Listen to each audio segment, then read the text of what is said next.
Hi everyone, welcome to KGH online academy. నా పేరు వచ్చేసి శంకర్ రెడ్డి, సోషియాలజీ ఫ్యాకల్టీ. దాదాపు తెలంగాణ రాష్ట్రంలో ఉన్నటువంటి హైదరాబాద్లో ఉన్నటువంటి ప్రతి ఇన్స్టిట్యూషన్లో కూడా సోషియాలజీ నేనే టీచ్ చేస్తున్నా. మరి రీసెంట్గా జరిగినటువంటి గ్రూప్ 3 ఎగ్జామినేషన్లో మన సొసైటీకి సంబంధించినటువంటి క్వశ్చన్స్, ఎక్కడి నుంచి ఎన్ని క్వశ్చన్స్ ఎలా అడిగిండు, విత్ ప్రూఫ్తో మీ ముందు ఉంచే ప్రయత్నం చేద్దాం. చాలా మంది చాలా రకాలుగా అంటుంటారు, నా బుక్ నుంచి ఇన్ని క్వశ్చన్స్ వచ్చినాయి, అన్ని క్వశ్చన్స్ వచ్చినవని. మరి విత్ ప్రూఫ్ ఏమన్నా ఉందా అంటే మాత్రం దానికి ఎలాంటి సమాధానం అనేది ఇవ్వదు.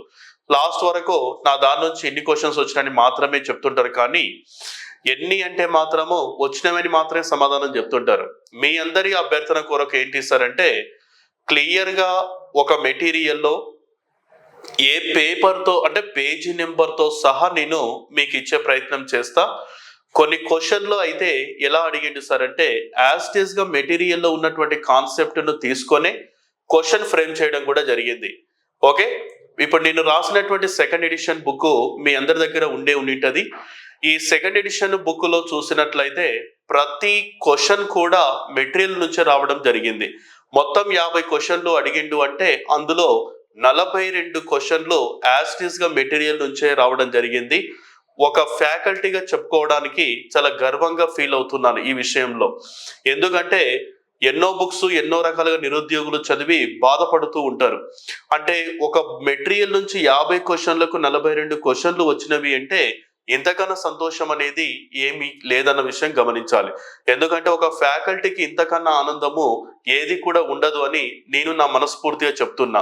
మరి ఈ క్వశ్చన్స్ ఎలా అడిగిండు అనే దాని గురించి ఒకసారి మనం చూద్దాం. ఓకే, క్వశ్చన్ చూడండి ఒకసారి. రామ్జీ గోండుకు రామ్జీ గోండుకు సంబంధించినటువంటి క్రింది ప్రకటనలను పరిగణించండి అని చెప్పి ఇవ్వడం జరిగింది. మరి ఫస్ట్ ఆప్షన్ 18వ శతాబ్దం భాగంలో రామ్జీ గోండు నాయకత్వంలో గోండు తెగవారు, ఇది మొత్తం కూడా ఏం చేసింది సార్ అంటేనేమో మొత్తం కూడా ఈ పరిస్థితి వెళ్ళడం అన్నది జరిగిందని చెప్తున్నాడు. ఆసిఫాబాద్ ప్రాంతంలో బ్రిటిష్ వారికి వ్యతిరేకంగా జరిగింది. ఆయన నిర్మల్ను కేంద్రంగా చేసుకొని స్వతంత్రంగా పాలించిండు. 1000 మంది గోండులను ఉరి తీయడం కూడా జరిగింది. 1000 ఊరుల మర్రిగా అంటున్నారు ఇక్కడ. మరి ఏందన్న దాని గురించి చూద్దాం. రామ్జీ గోండు స్మారకం నిర్మల్ కోటలో ఉంది అని చెప్తున్నాం. మరి ఇందులో చూసినట్లయితే మనకు కరెక్ట్ ఆన్సర్ ఏంటిది అన్న దాని గురించి చూద్దాం. రామ్జీ గోండు నిర్మల్ కేంద్రంగా చేసుకొని దానిని పోరాటం చేసిండు. 1000 ఊడల మర్రి అని కూడా చెప్తారు. రామ్జీ గోండుకు సంబంధించిన దాంట్లో చూసినట్లయితే మనకు ఈయన నిర్మల్ కోటలో స్మృతి చిహ్నం అనేది కూడా కనబడుతూ ఉందని చెప్తారు. మరి ఇందులో చూసినట్లయితే ఆల్మోస్ట్ ఏంటిది సార్ అంటే బిసిడి అనున్నది కరెక్ట్ ఆప్షన్. అయితే అభ్యర్థులు కొంచెం గమనించాల్సింది ఏంటంటే ఆసిఫాబాద్ అనేది మనకు పెద్దగా కనిపించలేదు. ఇప్పుడు నిర్మల్ కేంద్రము అన్నది ఇక్కడ క్లియర్ గా మనకు కనిపిస్తుంది. తర్వాత వచ్చేసి ఇంకొకటి ఏంటి సార్ అంటేనేమో 1000 ఊడల మర్రి అని చెప్తారు, 1000 ఉరుల మర్రిగా అని చెప్తున్నారు ఇక్కడ, అది కూడా కరెక్టే. నెక్స్ట్ ఇది నిర్మల్ కోటలో రామ్జీ గోండు స్మృతి చిహ్నం కూడా కనిపిస్తుంది. First option is right. ఇక్కడ చూసినట్లయితే ఒకసారి చూడండి, పైన ఇక్కడ ఏబిసిడి అని చెప్పి 4 ఆప్షన్స్ ఉన్నాయి కదా. ఈ 4 ఆప్షన్స్ ఇక్కడ 4 ఇంపార్టెంట్. అంటే ఈ బుక్ లో 287వ పేజీ నెంబర్ లో 4 లైన్లో ఉన్నది మొత్తం కూడా ఇక్కడ ఇవ్వడం అన్నది జరిగింది. ఓకే, ఒకసారి చూసుకోవచ్చు మీరు. నెక్స్ట్ దీని తర్వాత నెక్స్ట్ వచ్చేసి ఏంటిది అంటే నెక్స్ట్ క్రింది ప్రకటనను పరిగణించండి అని చెప్పి ఇవ్వడం జరిగింది. సామాజిక సామరస్యాన్ని దెబ్బతీసే మత, కుల, జాతి లేదా తీవ్రవాద హింసల ద్వారా విచ్ఛిన్నం కాబడిన కుటుంబ పిల్లలకు జాతీయ మత సామరస్య ఫౌండేషన్ సహాయం అనేది అందిస్తుంది. తర్వాత జాతీయ మత సామరస్య ఫౌండేషన్ వ్యక్తులకు, సంస్థలకు అవార్డు ఇస్తుంది అని చెప్పి ఇవ్వడం జరిగింది. ఇది వచ్చేసి ఏంటి సార్ అంటే మనకు బి అనే ఆప్షన్ రైట్ అవుతుంది. ఇక్కడ మనం చూడండి, ఇక్కడ ఇచ్చిన మత సామరస్య సమగ్రత అవార్డును 1996లో తీసుకురావడం జరిగింది. 1997లో అస్కర్ ఆలీ ఇంజనీర్కు ఈ అవార్డు మొదటిసారిగా వచ్చింది.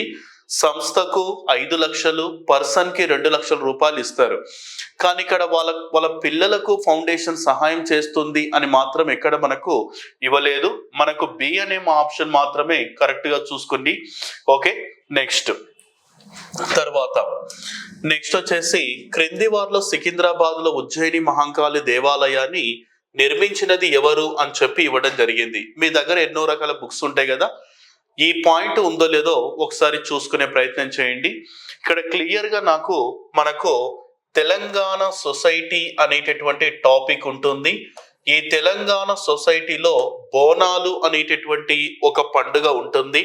అక్కడ క్లియర్ గా ఇచ్చిన ఈ ఆలయంకు కృషి చేసినది సూరటి అప్పయ్య అని చెప్పి ఇవ్వడం జరిగింది. Second option is right answer అన్న పాయింట్ గుర్తుపెట్టుకోవాలి. Okay, second option right answer. Second option clear గా ఇవ్వడం అన్నది జరిగింది. నెక్స్ట్ దీని తర్వాత ఈ క్రింది వాటిలో ఏకకాలంలో ఒకరికన్నా ఎక్కువ జీవిత భాగస్వాములు కల వివాహాన్ని ఏమని పిలుస్తారు? అయితే ఇక్కడ కాన్సెప్ట్ ఏంటిది అంటేనేమో క్లియర్ గా నేను వివాహం అనేటటువంటి ఒక టాపిక్ ఉంటుంది. ఓకేనా, ఈ వివాహం అనేటటువంటి టాపిక్ దగ్గర మలినోస్కీ అనేటటువంటి ఒక పర్సన్ ఉన్నాడు. ఓకేనా, డి మలినోస్కీ అని పిలుస్తారు. ఈ మలినోస్కీ వివాహ వర్గీకరణకు సంబంధించినటువంటి ఒక క్లాసిఫికేషన్ క్లియర్ గా ఇవ్వడం జరిగింది. ఎందుకైనా మంచిది, అభ్యర్థులు ఇబ్బంది పడతారని చెప్పి తెలుగుతో పాటు ఇంగ్లీష్ లో కూడా టర్మినాలజీ నేను మెన్షన్ చేయడం అన్నది కూడా జరిగింది. ఓకే, నేను ఏడైతే తెలుగుతో పాటు ఇంగ్లీష్ లో టర్మినాలజీ మెన్షన్ చేసిందో ఇంగ్లీష్ టర్మినాలజీ మీదనే బిట్ ఫ్రేమ్ చేయడం జరిగింది. కాబట్టి ఒకసారి వివాహం అనేటటువంటి దాంట్లో మలినోస్కీ యొక్క వర్గీకరణ మీకు ఇక్కడ నేను డిస్ప్లేలో ఇవ్వడం అన్నది జరిగింది. ఓకేనా, ఇక్కడ మనకి ఏంటి సార్ అంటే ఒక వ్యక్తి ఒకరికంటే ఎక్కువ జీవిత భాగస్వాములను కలిగి ఉండేటటువంటి ఆ వివాహ రూపాలు ఏమిటి అని చెప్పి ఇచ్చిండు. ఒకటి పాలిగైని అంటే బహుభార్యత్వము అని చెప్తారు. ఈ పాలిగైని గాని, పాలియాండ్రీ గాని, పాలిగమి గాని ఇవన్నీ కూడా ఏంటివి సార్ అంటే ఇంగ్లీష్ టర్మినాలజీని తెలుగులో రాసిండనమాట. మా బహుభార్యత్వము అంటే అర్థం ఏంది అంటే ఒక భర్త, వన్ హస్బెండ్ మోర్ వైఫ్స్ అన్న విషయం గమనించాలి. బహుభర్తృత్వం పాలియాండ్రీ అంటాం, వన్ వైఫ్ మోర్ హస్బెండ్స్ అన్న పాయింట్ గుర్తుపెట్టుకోవాలి. పాలిగామి అంటేనేమో ఒక వ్యక్తి ఒకరికంటే ఎక్కువ జీవిత భాగస్వాములను కలిగి ఉండడం. మనకు ABC అనున్నది కరెక్ట్ ఆప్షన్స్ అవుతాయి. మరి ఇక్కడ కల వివాహాన్ని సూచించినట్లయితే first option is right answer. అయితే పాలితిస్మ అనేటటువంటి పదము ఎక్కడ కూడా ఇందులో మెన్షన్ లేదు కాబట్టి చూసుకోండి. పాలిగైని అనేది క్లియర్ గా కనిపిస్తుంది, తర్వాత పాలిగామి అనేది కనిపిస్తుంది, పాలియాండ్రీ కూడా. అంటే ఒక చార్ట్ గుర్తు పెట్టుకుంటే ఆల్మోస్ట్ మనము దీనికి ఆన్సర్ చేయొచ్చు. తర్వాత జాతీయ మానవ హక్కుల కమిషన్ గురించి క్రింది వాక్యాలలో ఏది ఒప్పు అనుంది? కమిషన్ చైర్పర్సన్ స్థిర పదవి కాలం 5 సంవత్సరాలు లేదా అతనికి ఆమెకు 65 కాదు, ఇప్పుడు 70 సంవత్సరాలు ఉంది. ఈ 5 సంవత్సరాలను ఇప్పుడు ఆల్మోస్ట్ 3 సంవత్సరాలకు కూడా తగ్గించారు. మరి డిసెంబర్ 10 నాడు మానవ హక్కుల రోజుగా గడుపుకుంటారు. Fourth option is right answer. ఇక్కడ చూడండి క్లియర్ గా మీకు కనిపిస్తుంది. పదవి కాలం 5 సంవత్సరాలు, 70 సంవత్సరాలు. అయితే ఇప్పుడు ప్రెసెంట్ గా వచ్చేసి 3 సంవత్సరాలకు కూడా తగ్గించారు. ఇక్కడ 70 years అని ఉంది. నేను ఇచ్చిన మెటీరియల్లో క్లియర్ గా మెన్షన్ చేయడం కూడా జరిగింది. ఇక్కడ 65 ఉండకూడదు, 70 అని మాత్రమే ఉండాలి. ఫస్ట్ ఎవరు సార్ అంటే రంగనాథ్ మిశ్రా. ప్రెసెంట్ ఎవరున్నారు సార్ అంటే అరుణ్ కుమార్ మిశ్రా గారు ప్రెసెంట్ గా ఉన్నారన్న విషయం గమనించాలి. ఇంటర్నేషనల్ హ్యూమన్ రైట్స్ డే ఎప్పుడు సార్ అంటేనేమో డిసెంబర్ 10, 1948 యుఎన్ఓ అనౌన్స్మెంట్ చేయడం అన్నది కూడా జరిగింది అన్న పాయింట్ గుర్తుపెట్టుకోండి. మరి సెకండ్ బి అయితే correct answer, fourth option is right answer అవుతుంది. నెక్స్ట్ అనదర్ వన్, స్వాతంత్రానికి పూర్వం ఇండియన్ సివిల్ లిబర్టీస్ యూనియన్ ఏర్పాటులో జవహర్ లాల్ నెహ్రూ కీలక పాత్ర పోషించాడు అని ఉంది. అయితే ఇండియన్ సివిల్ లిబర్టీస్ యూనియన్ అన్నది జవహర్ లాల్ నెహ్రూ కంపల్సరీగా ఇక్కడ మనకు క్లియర్ గా ఇన్ఫర్మేషన్ ఇస్తున్నాడు. ఈ ఐసిఎల్యును చూసినట్లయితే మనకు ఎప్పుడు ఏర్పాటు చేసిండు సార్ అంటేనేమో మనకు 1936 ఆగస్టు 24న ఏర్పాటు చేయడం అన్నది జరిగింది. ఇక్కడ క్లియర్ గా ఉంది, 1936 ఆగస్టు 24 అని. కానీ ఇక్కడ ఏమి ఇచ్చిండు, సెకండ్ ఆప్షన్ 1946 అని ఇచ్చిండు. బట్ ఏ మాత్రమే కరెక్ట్ అన్న విషయం గమనించాలి. నెక్స్ట్ తర్వాత, షెడ్యూల్డ్ తెగల కోసం తెలంగాణ ప్రభుత్వం ఏర్పాటు చేసిన కమిషన్ ఆఫ్ ఎంక్వైరీ పేరు మరి ఏంటిదని చెప్పిండు. ఓకే, క్లియర్ గా చూడండి, మనకు గిరిజన ఉద్యమాలు అని ఉంటది థర్డ్ సెక్షన్ లో సెకండ్ సబ్ టాపిక్ వచ్చేసి గిరిజన ఉద్యమాలు. గిరిజన ఉద్యమాలలో గిరిజనుల తుడుం దెబ్బ ఉద్యమము అని క్లియర్ గా ఉంటది. గిరిజనుల తుడుం దెబ్బ ఉద్యమము అని చెప్పి క్లియర్ గా మనకు మెన్షన్ చేసింటారు. ఓకే, ఇక్కడ చూడండి క్లియర్ గా గిరిజనుల తుడుం దెబ్బ ఉద్యమం అని ఉంది కదా. క్లియర్ గా మనకు ఒకటే ఒక పాయింట్, ఇగో చెల్లప్ప కమిటీ అని థర్డ్ ఆప్షన్ ఉంది కదా. ఇక్కడ చూడండి, చెల్లప్ప కమిషన్ కు వినతి పత్రం సమర్పించారు. ఓకే, డైరెక్ట్ గా థర్డ్ బిట్ ఆప్షన్. ఇక్కడ చూడండి ఏంటి సార్ అంటే, తెలంగాణ రాష్ట్రంలో ఉన్నటువంటి వాల్మీకి బోయలను ఎస్టీలో చేర్చాలని, తర్వాత వచ్చేసి ఇంకెవరిని సార్ అంటేనేమో కైతి లంబాడీలను ఎస్టీలో చేర్చాలని కొట్లాడుతున్నారు. అయితే దీని మీద ప్రభుత్వం ఏర్పాటు చేసినటువంటి ఎంక్వైరీ కమిషన్ పేరే చెల్లప్ప కమిషన్ అన్న పాయింట్ గమనించాలి. దీన్నే మనము గిరిజనుల తుడుం దెబ్బ ఉద్యమం అని పిలుస్తారు. 1990లో దీనిని ఏర్పాటు చేయడం అన్నది సామాజిక, ఆర్థిక ఇలా అనేక రకాల అంశాల కోసం గిరిజనుల వర్గీకరణ చేపట్టడం అన్నది జరిగింది. ఇక డైరెక్ట్ బిట్. నెక్స్ట్ దీని తర్వాత నెక్స్ట్ వచ్చేసి ఏంటంటే, లైంగిక నేరాల నుండి పిల్లల రక్షణ చట్టం 2012 ప్రకారం ఎంత వయసులోపు వారిని మనం పిల్లలుగా పరిగణిస్తారు అని చెప్పిండు. సాధారణంగా మన క్లాసు చెప్పేటప్పుడు ఎన్నో సార్లు, కొన్ని వందల సార్లు ఈ పాయింట్ నేను వాడుతూనే ఉన్నా. ఎలా సార్ అంటేనేమో ఆల్మోస్ట్ మీకు ఒక దగ్గర ఢిల్లీలో నిర్భయ సంఘటన జరిగినప్పుడు 6 మందిలో ఒకరు ఎవరున్నారని చెప్పిన మైనర్ ఉన్నారన్న విషయం గమనించాలి. అతని 18 సంవత్సరాల తర్వాత ఆయన బయటికి పంపించినని చెప్పిన. అంటే ఇక్కడ మనకు లైంగిక నేరాల చట్టము అన్నది ఏంటి సార్ అంటే, 18 సంవత్సరాల లోపు వారిని బాల కార్మికులుగా పిలుస్తారు. 18 సంవత్సరాల లోపు వారిని మనం ఏం చేస్తారు సార్ అంటే పిల్లలుగా పరిగణించడం అన్న జరుగుతుంది. ఇప్పుడు చూడండి, 18 సంవత్సరాల బిలో ఉన్నటువంటి వాళ్ళను గర్ల్స్ తర్వాత బాయ్స్ అనేటటువంటి పదజాలంతో పిలుస్తారు. 18 సంవత్సరాల పైన ఉన్నటువంటి వాళ్ళను మేల్ మరియు ఫీమేల్ అనే పదజాలంతో పిలుస్తారు. ఇక్కడ కూడా ఒక చట్టము, ఆ చట్టానికి సంబంధించినటువంటి శిక్షల గురించి చదువుతూ ఎన్ని సంవత్సరాల లోపు వారిని బాల కార్మికులు లేకపోతే లైంగిక నేరాల నుండి పిల్లల రక్షణ చట్టం అనే పదాన్ని కూడా వాడినాం. దీనే మనము పోక్సో యాక్ట్ అనే పదజాలంతో పిలుస్తారు. 2012 నవంబర్ 14 నుండి ఇది అమలులోకి రావడం జరిగింది. Okay, below 18 years are called boys and girls కింద కౌంట్ చేస్తారు. Second answer is right answer. Next ఇక్కడ చట్టాలకు సంబంధించినది క్లియర్ గా ఇవ్వడం జరిగింది. మనకు ఎక్కడెక్కడ సార్ అంటే 110 పేజీ నెంబరు, 110 పేజీ నెంబర్లో ఒక చట్టము, తర్వాత 5th దాంట్లో మనకు మహిళల విధానాలు అనేటటువంటి దాంట్లో ఇంకొక చట్టం కూడా, 2 చట్టాలు ఇక్కడ మీకు క్లియర్ గా వినిపిస్తాయి. ఒకసారి చూడండి. ఇందులో మనకు 2 కాన్సెప్ట్స్ ఏంటివంటే, బాల్య వివాహాల నిరోధ చట్టం 1929 అని చదువుతుంటాం. మరి 1929 ఇక్కడ ఆప్షన్ లో లేదు కదా సార్ అంటే, దానికి సవరణలు 2006 తీసుకోవాలి. వరకట్న నిషేధ చట్టం వచ్చేసి మీకు 110 పేజీ నెంబర్లో క్లియర్ గా కనిపిస్తుంది. విచిత్రం ఏంటి సార్ అంటే ఏపీఎస్సి గ్రూప్ 2 లో కూడా అదే క్వశ్చన్ అడిగిండు, మళ్ళీ అదే చట్టం మీద మళ్ళీ రిపీటెడ్ బిట్ వచ్చింది. ఒక్కటి తెలిసిన దానికి ఆన్సర్ చేయొచ్చు. ఎలా చూడండి, మనకు వరకట్న నిషేధ చట్టం వచ్చేసి 1961 అంటున్నా. మరి 1961 దేనికి సంబంధించినది అని ఒకసారి మనం చూస్తే C4 ఆప్షన్ లో ఎక్కడ కనిపిస్తుంది సార్ అంటే మనకు సెకండ్ ఆప్షన్ లో కనిపిస్తాయి.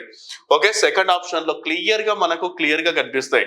దీనికి చూడండి, బాల్య వివాహాల నిరోధ చట్టం 2006, వరకట్న నిషేధ చట్టం 1961, అనైతిక రవాణా చట్టం వచ్చేసి 1956, తర్వాత వచ్చేసి డి వచ్చేసి ఏంటిది సార్ అంటేనేమో మనకు పిఎన్డిటిపిసి చట్టం వచ్చేసి 1994. అది తెలియకపోయినా మన వరకట్న నిషేధ చట్టం ఒకటి తెలిసిన, బాల్య వివాహాల నిరోధ చట్టం ఒకటి తెలిసిన, అనైతిక రవాణా చట్టం ఒకటి తెలిసిన మనము ఆన్సర్ చేయొచ్చు. ఇక్కడ చూడండి క్లియర్ గా వరకట్న నిషేధ చట్టము క్లియర్ గా 1961 ఉంది. ఇక్కడ చూడండి బాల్య వివాహ నిషేధ చట్టం 2006. మళ్ళీ మీకు మానవ అక్రమ రవాణా అనేటటువంటి ఒక టాపిక్ ఉంటుంది సెకండ్ సెక్షన్ లో. ఈ మానవ అక్రమ రవాణాలో చట్టాలు అనేటటువంటి దాంట్లో ఓకేనా, చట్టాలు, ఈ చట్టాలలో ఫస్ట్ చట్టం ది ఇమ్మోరల్ ట్రాఫికింగ్ యాక్ట్ అని ఉంటుంది 1956. యాజ్ గా అదే బిట్ రిపీట్ అయ్యింది. ఓకే, డైరెక్ట్ గా క్వశ్చన్ మన మెటీరియల్లో వచ్చినటువంటి ఆప్షన్స్. తెలంగాణ ప్రభుత్వం అందజేస్తున్న చేయూత పెన్షన్ పథకం ద్వారా లబ్ధి పొందేది ABCD అన్ని కూడా కరెక్టే. అయితే వికలాంగులకు ఇస్తున్నారు, వితంతువులకు ఇస్తున్నారు, వృద్ధులకు ఇస్తున్నారు. తర్వాత ట్రాన్స్జెండర్స్ అంటే ఏంటి సార్ అంటేనేమో మనకు ఇన్క్లూడ్ సింగిల్ ఉమెన్ అని ఉంటది. ఓకే, సింగిల్ ఉమెన్ అంటే ఒంటరి మహిళలు అనేటటువంటి కాన్సెప్ట్ ఉంటుంది. ఈ ఒంటరి మహిళలు అనేటటువంటి దాంట్లో వీళ్ళకు కూడా ప్రొవైడ్ చేయడం అన్నది జరుగుతుంది. ఓకే, ఒంటరి మహిళలు ఇన్క్లూడ్ వీళ్ళు కూడా వస్తారు. Okay, include single women equals to transgender అనే పదాన్ని వాడుతారు. ఓకే, క్లియర్ గా మనకు ఇచ్చిన ఆప్షన్స్ కూడా. నెక్స్ట్, బంధువుల మధ్య సంబంధాలను క్రింది వాటిలో ఏది నియంత్రిస్తుంది అంటే బంధువుల మధ్య సంబంధాలను క్రింది వాటిలో ఏది నియంత్రిస్తుంది అని ఉంది ఇక్కడ. మనకు నిర్మితీయ వ్యవస్థనే బంధుత్వ వ్యవస్థ. బంధువుల మధ్య సంబంధాలను ఏది తీసుకొస్తుంది సార్ అంటేనేమో మనకి ఇక్కడ వచ్చేసి ఏది నియంత్రిస్తుంది అంటున్నాం. Which of the following regulates inter personal relationships between relatives అంటే మనకు బంధువుల మధ్య సంబంధాలను ఏది పర్ఫెక్ట్ గా డిజైన్ చేయబడుతుంది సార్ అంటే కిన్షిప్ అన్నమాట. బంధుత్వ వ్యవస్థ అనేది మనకు క్లియర్ గా డిసైడ్ చేస్తుంది. అయితే కొంతమంది జడ్జ్మనీ సిస్టమ్ అని చెప్పి కామెంట్ లో పెడుతున్నారు. జడ్జ్మనీ సిస్టమ్ అనేది కాదు, మనకు బంధువుల మధ్య సంబంధాలు. ఇక్కడ చూడండి మనకు కిన్షిప్ దగ్గర సంక్లిష్టమైన పరస్పర సంబంధం, బంధువుల మధ్య గల సంబంధాల నిర్మితీయ వ్యవస్థే బంధుత్వం అని చెప్పి ముర్డాక్ అనేటటువంటి శాస్త్రవేత్త పేర్కొనడం జరిగింది. క్లియర్ గా మనకు మెన్షన్ చేసిన. ఓకే, నెక్స్ట్ క్వశ్చన్, భారతీయ క్రాంతి దళ వ్యవస్థాపకులు ఎవరు అన్నారు. ఓకే, మనకు పేజీ నెంబర్ వచ్చేసి 301 ఉన్నట్టుంది, లేదా టాపిక్ పేరైనా గుర్తుపెట్టుకోండి. ఓబీసీ కమిషన్స్ అని ఉంటది, అంటే ఓబీసీ మూమెంట్స్. ఈ ఓబీసీ మూమెంట్ లో వెనకబడిన వర్గాల కోసం ఏర్పడిన ప్రాంతీయ పార్టీలు 4 ఇచ్చిన. భారతీయ క్రాంతి దళ్, సమాజ్వాద్ పార్టీ, సంయుక్త సోషలిస్ట్ పార్టీ, రాష్ట్రీయ జనతా దళ్. అయితే ఇందులో ఫస్ట్ వన్ ఏముంది, భారతీయ క్రాంతి దళ్ ఎవరు స్థాపించారు అంటే చరణ్ సింగ్. ఇక్కడ చూడండి, చరణ్ సింగ్, దేవిలాల్ వంటి నాయకులను కూడా కొన్ని ఉద్యమాలు మనకు వాళ్ళను చాలా గొప్ప వాళ్ళను మనకు అందించినవి. చరణ్ సింగ్ ను రైతు బాంధవుడిగా పిలుస్తారు. చరణ్ సింగ్ అనేటటువంటి పర్సన్ ఈ యొక్క పార్టీని ఏర్పాటు చేయడం అన్నది కూడా జరిగింది. కొంచెం మనకు రైతాంగ ఉద్యమాలలో కూడా వీళ్ళ గురించి మనకు నేను చెప్పిన. ఓకే, నెక్స్ట్ తర్వాత బేటీ బచావో బేటీ పడావో చూసినట్లయితే మెయిన్ కాన్సెప్ట్ ఫస్ట్ ఎవరు తప్పించిండు. ఓకే, ఇగో పేజీ నెంబర్ 480లో క్లియర్ గా కనిపిస్తుంది. 480 పేజీ నెంబర్ 1లో క్లియర్ గా ఉంది. ఇది జూన్ 22 కాదు, జనవరి 22 అన్న పాయింట్ గుర్తుపెట్టుకోవాలి. అంటే ఏ అనేది రాంగ్ అవుతుంది. దేశంలో లింగ నిష్పత్తికి, జీరో బడ్జెట్ కు, తర్వాత BCD మనకు ఏ మరియు బి అని ఉంది కదా, సరైన సమాధానాన్ని ఎన్నుకోనండి అంటున్నాడు. బిసిడి ఏదైతే ఉందో fourth option is right answer అన్న విషయం గమనించాలి. ఓకేనా, బి అనేది పక్కా ఉండాలి. బి ఉండాలి అంటే సి తర్వాత డి కంపల్సరీగా మనకు ఇంపార్టెంట్.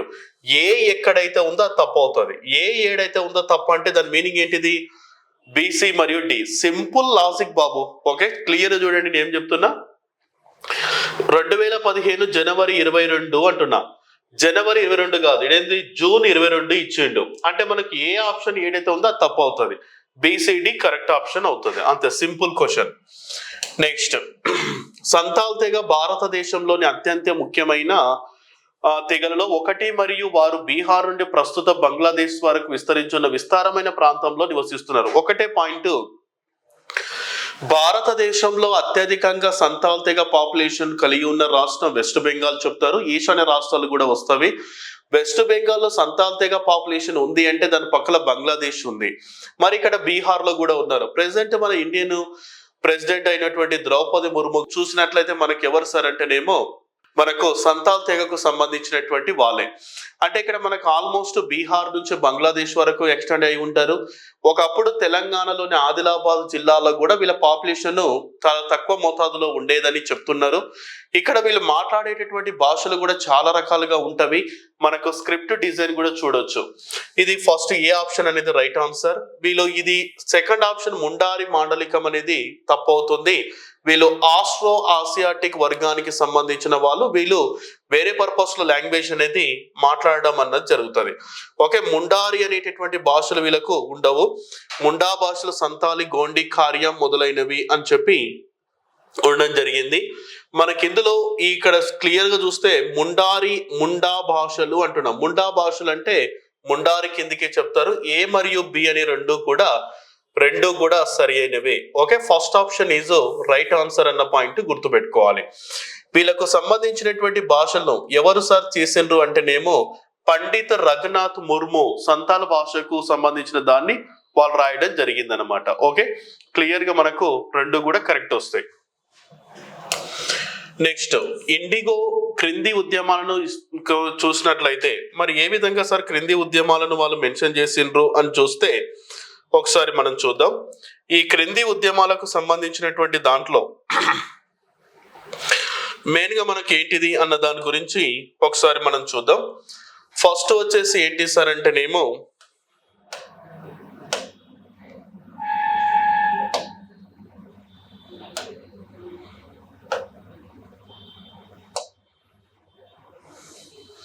ఫస్ట్ ఇండిగో మూవ్మెంట్ అని ఉంది.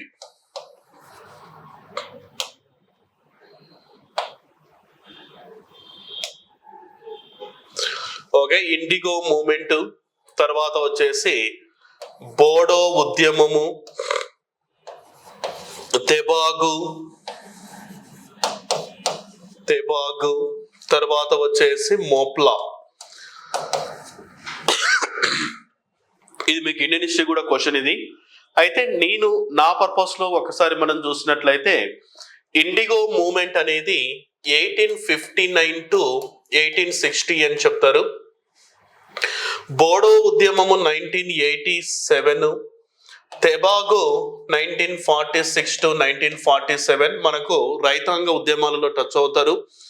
మోప్లా వచ్చేసి 1921 అన్న పాయింట్ గమనించాలి. మరి ఇందులో చూసినట్లయితే మనకు నా మెటీరియల్లో ఎక్కడ వస్తుంది సార్ అంటే రైతాంగ ఉద్యమాలలో తెబాగు మూమెంట్ చెప్పొచ్చు. తర్వాత నీలిమందు మూమెంట్ కూడా అక్కడే టచ్ అవుతుంది. మరి ఏ సార్ ఫస్ట్ ఆప్షన్ అంటే ఫస్ట్ మనకు ఇండిగో మూమెంట్ అంటే ఏ ఉండాలి ఫస్ట్ కాలక్రమానుసారంగా అంటే మనకు కాలక్రమంలో రాయమని చెప్తున్నాడు ఇక్కడ. ఫస్ట్ 1859 to 18 అంటే ఇక్కడ మనకు 1859 తర్వాత ఇంకొకసారి ఎక్కడ జరిగింది సార్ అంటేనేమో మనకు 1889లో కూడా ఈ యొక్క మూమెంట్ అనేది జరిగింటది. ఓకే, మనకి ఇందులో చూసినట్లయితే కాలక్రమానుసారంగా. ఓకే, మరి ఇండిగో మూమెంట్ ఎక్కడ? ఇక్కడ ఫోర్త్ ఆప్షన్ ఇక్కడ క్లియర్ గా పర్లేదు, చూసుకోండి ఒకసారి. ఏ తర్వాత ఇండిగో మూమెంట్ ఏ ఉంటుంది. తర్వాత వచ్చేసి ఇంకొకటి ఏంటి సార్ అంటేనేమో ఏ, తర్వాత డి, సి, తర్వాత బి. ఇది ఫోర్త్ ఆప్షన్. ఇడ పర్లేదు, ఫోర్త్ ఆప్షన్ చూసుకోండి. ఏడిసిబి అని ఉన్నది fourth option is right answer. మనకు నా మెటీరియల్లో తెబాగు ఛాయ్ మూమెంట్ అని చెప్పి రైతాంగ ఉద్యమాల దగ్గర, నీలిమందు దగ్గర కూడా క్లియర్ గా కనిపిస్తుంది, చూసుకోండి. మతతత్వానికి సంబంధించినది పక్కన క్లియర్ గా మెన్షన్ చేయడం జరిగింది, కమ్యూనిజం సంబంధించి. ఈ మొత్తానికి సంబంధించిన ఆప్షన్స్ ఇక్కడ ఉంది. ఓకే, ఏబిసి మరియు డి అన్నది కరెక్ట్ వర్డ్. ఓకే, మతతత్వం అంటే ఒక మతం అంటే ఇష్టం ఉండి మరొక మతాన్ని ద్వేషిస్తే దానిని మతతత్వం అని పిలుస్తారు. సత్యశోధక్ సమాజ్ చూడండి, ఇతను 1873లో స్టార్ట్ చేసిండు. ఇక్కడ చూడండి 1873 అని క్లియర్ గా ఉంది. అంటే first option is wrong answer అవుతుంది. ఫస్ట్ ఆప్షన్ రాంగ్ అవుతుంది అంటే ఈయన మహాత్మా జ్యోతిరావు పూలే ఒకే దేవుడు అనేటటువంటి పదాన్ని కూడా ఇంట్రడ్యూస్ చేసింటాడు. ఒకే దేవుడు, ఒకే మతము, ఒకే కులము అని చెప్పి ఎస్ఎన్డిపి మూమెంట్ వాళ్ళు ఒక స్లోగన్ 1904లో కూడా టచ్ చేసింటాడు. ఓకే, క్లియర్ గా మెన్షన్ చేసిన తర్వాత ఒక వ్యక్తి ఆల్మోస్ట్ కులానికి సంబంధించిన పాయింట్ మీద అడిగిండు. కింద ఆప్షన్ లో పుట్టుక కులాన్ని డిసైడ్ చేస్తుంది, కుల వృత్తిని డిసైడ్ చేస్తుంది, తను అక్కడ కుల వృత్తిని కలిగి ఉండదు అంటున్నాడు, ఉంటుంది. తర్వాత మౌలిక వ్యవస్థనే కులం అన్నాడు. అంటే మనకు ఏ మరియు బి అనేది కరెక్ట్. అంటే ఈ క్వశ్చన్ కింద ఉన్నటువంటి ఆప్షన్లను క్లియర్ గా మీకు మెటీరియల్ లో నేను ఇచ్చే ప్రయత్నం చేసిన 31వ పేజీ నెంబర్ లో ఉంటది, చెక్ చేసుకోవచ్చు. తర్వాత సమీకృత బాలల అభివృద్ధి పథకానికి సంబంధించి ఇంటిగ్రేటెడ్ చైల్డ్ డెవలప్మెంట్ సర్వీస్ అని ఉంది. ఇక్కడ 2015 ఉంది, కానీ అది 1975లో దీన్ని స్టార్ట్ చేసిండ్రు.